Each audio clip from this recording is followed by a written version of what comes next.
Hey guys, Ernie here, and welcome to my spoiler review for Logan. Logan is the latest film in the Wolverine series, and as I said, this will be my spoiler review for this film. If you like to watch my non-spoiler review, if you have not yet seen Logan, you can find the link in the description box below, or there'll be a link at the end of this review. So, once again, this is my spoiler review for Logan, so I'll give you a few seconds to look away, switch off, or what have you. So, Logan has arrived. Logan is the first R-rated film in the X-Men franchise, and of course the first R-rated film in the Wolverine series. This is a incredibly brutally violent film that features a ton of profanity with a proclivity towards the word fuck and fucking. So, not the act, but the word. So they really cut loose in this one, and it's not gratuitous in the sense of just doing it just for an R rating. There's actually purpose to all the profanity and violence and dark imagery and moments in this film. This is not a film that's just made for the sake of violence. The violence has a purpose and serves a story. The colorful profanity is maybe just a bump up. It just seems more natural in terms of the characters and how they would speak, and as opposed to the occasional F-bomb that Wolverine's able to drop in the PG-13 films. Like if you remember in X-Men First Class when Xavier and Magneto first meet the Wolverine, he just tells them fuck off. So that was a great moment. But yeah, so basically Logan, in my non-spoiler review, I didn't really go into much detail about the performances or anything because I felt that even going into deep detail that it would be very spoiler heavy. So I would save that for this spoiler review.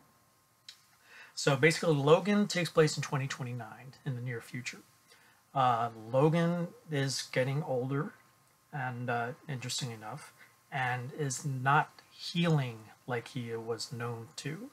He still has the abilities to take a hit, moves a little bit slower, still able to unleash the claws and go berserk when needed, but he is not healing as well, and he is just not the Wolverine we know. He is essentially, in terms of the comic book, Old Man Logan. Charles Xavier also appears, Patrick Stewart appears in this one, and he too is far from the man we once knew. We knew him as a brilliant man, a compassionate man, a fair man, and he ran the Xavier School for the Gifted.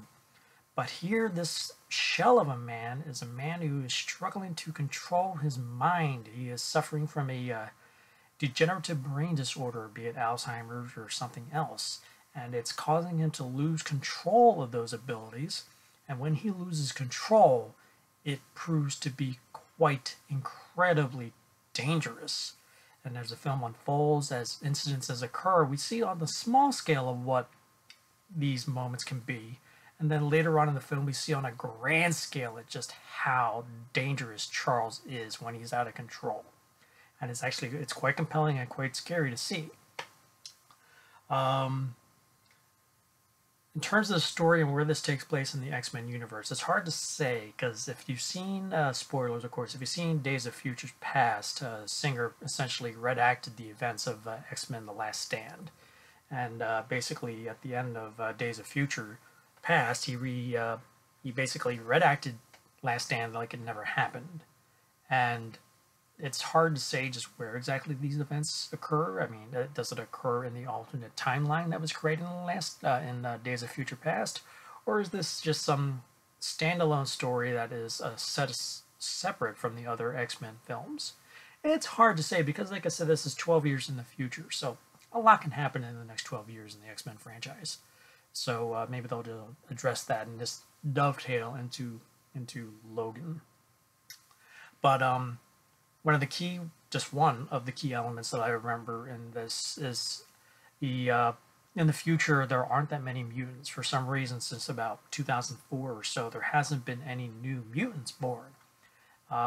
Could it be that the mutant gene and the emergence of the mutants has ran its course, as nature basically just cut them off and said, okay, this happened, evolution, and now move on to the next thing. And mutants were pretty much like few and far between, have been dying off. So for almost all intents and purposes, it's almost as though Xavier and Logan are the last remaining mutants, but there are other mutants out there. But Logan and Charles are in hiding. Logan in particular is hiding Charles in Mexico, keeping him isolated from populations, because we discover that there was an incident where Charles lost control, and this occurred a year before the movie maybe a year or two before the movie began, and he lost all control, and civilians died, and not just civilians, but we hear in a quick radio interview or news announcement that 6 or 7 X-Men were killed. Charles had a hand in killing 6 or 7 X-Men. We don't know which, we don't know how, and the movie never actually shows us the incident. I was expecting them to show us the incident, but they do not, and the movie doesn't really need it. And it was just so fascinating. It's like, oh, wow. And it really brings a even greater sense of gravitas to the film, because you're like, Charles is suffering like hell because he knows his brilliant mind is failing him, but he also knows the fact that in an instant of lost control, he killed the people he cared about. But again, we don't know who. So since Logan and Charles are the only 2 X-Men that we know, that we see, it's almost fair to say that we've lost a lot of X-Men that we were fans of at the hands of Charles' mental disorder, brain disorder. So that's just one moment that really stood out for me. But like I said, the moments of Charles' losing control is really comes to a head when they're in, I think it's somewhere in Oklahoma City or somewhere whereabouts, where they're at a casino, where he loses control, and it affects an entire area, and the patrons in the casino, like people outside the casino, they're all affected by what Charles is doing, and it can prove lethal, because once Logan's able to get him under control, and then they start leaving the casino, you see the aftermath of what happened, and people are just laid out unconscious, and it's just like, wow. Can you imagine what happens to Charles if it's managed to do this on a global scale? So you got that playing on mind.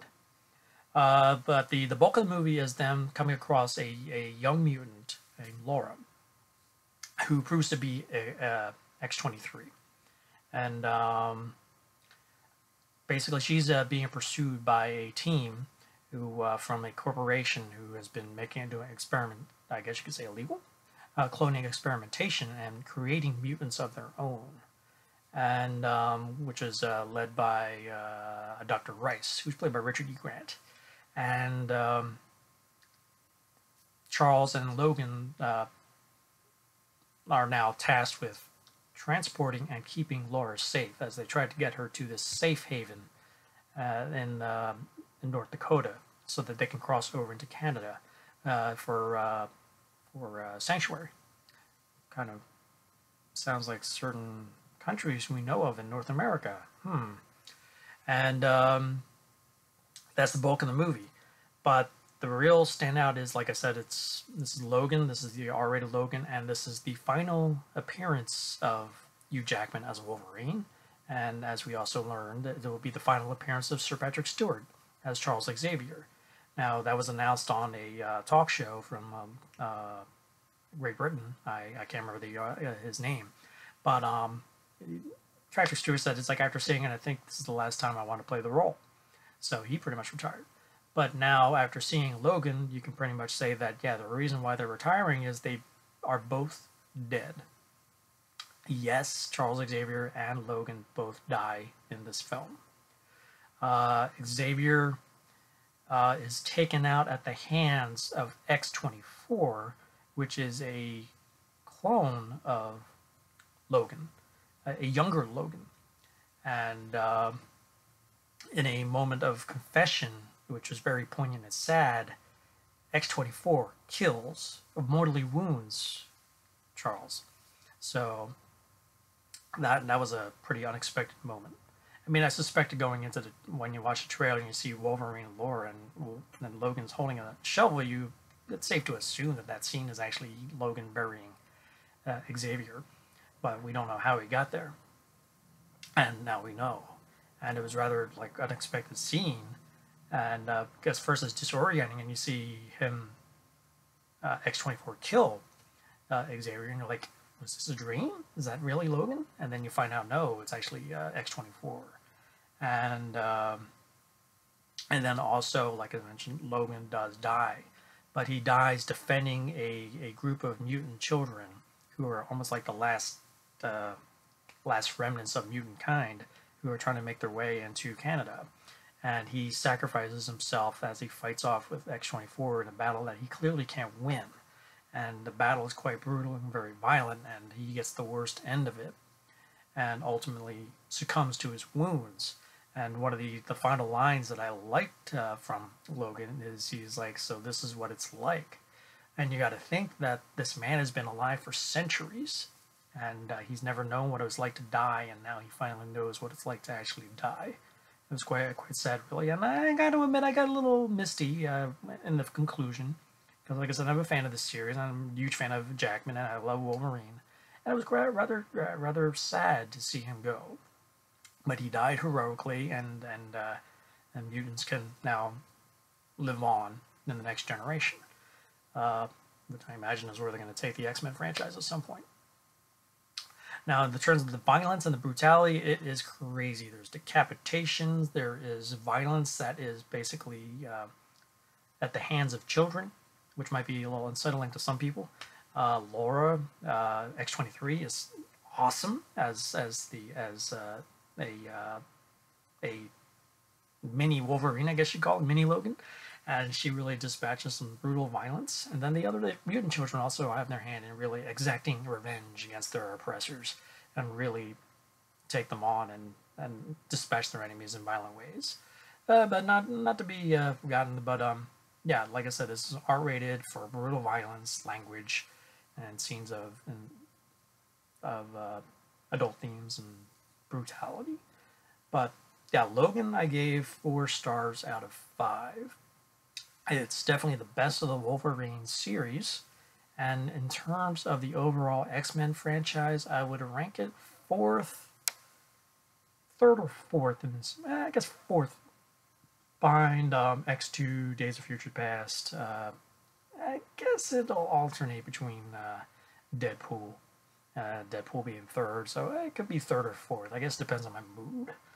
And speaking of Deadpool, you don't want to be late for this film. There is no post-credit scene in the film, so you can leave right when it ends. And but in the beginning, there's a teaser or a short film for the eventual Deadpool sequel, which is actually pretty funny. So you don't want to be late for the movie to come to see Logan in the theater. I don't know if it'll probably appear separately when it comes on the home video, but if you've seen it in the theater, be sure not to be late. So Logan, 4 stars out of 5. If you see Logan, just remember that this is pretty much the Dark Knight equivalent of